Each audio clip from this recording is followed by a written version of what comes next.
So San Francisco 49ers, I told my colleague Mike Middlehurst-Schwartz, we'll see if he's watching this video. Watch out for this team. They're going to be a spoiler. This was before they beat the Broncos and the Seahawks, playing well heading into next year. They'll be a lot better when they get all their players back, obviously.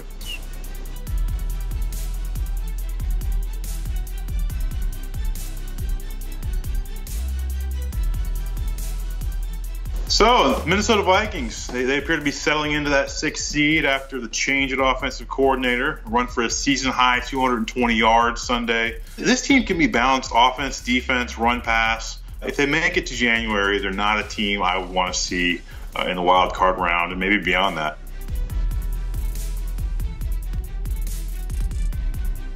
New England Patriots, is this dynasty finally starting to crack? For the first time since 2009, they're not going to win 12 games. They're probably not going to get a bye. They've never reached a Super Bowl under Bill Belichick without that bye. So plenty to worry about here, including the fact that Tom Brady doesn't look like Tom Brady. Gronk doesn't look like Gronk.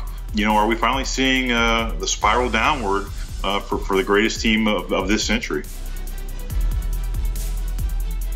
The Indianapolis Colts, man, I had this team wrong back in July. I thought they were a 2-win team with Andrew Luck coming back from surgery and so many young, unknown players on that roster. But I also felt funny about ranking them 6th this week. They're not even in the playoff field right now, though they're very close. But no team hotter in the league. They've won 7 of 8.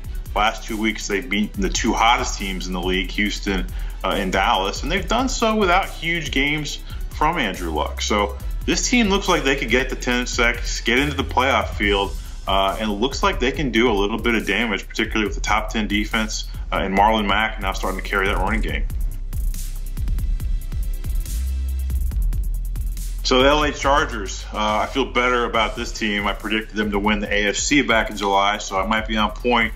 Big win against the Chiefs, big game in Saturday against the Ravens, and one that could move them into the #1 seed if the Chiefs stumble at Seattle. And the thing people need to realize about the Chargers, they've got special teams fixed finally, and they could be getting some key guys back. Melvin Gordon, Keenan Allen. They're doing all this with depth and reserves. These guys are built to go a long way, I think, and this may finally be Phillip Rivers' year.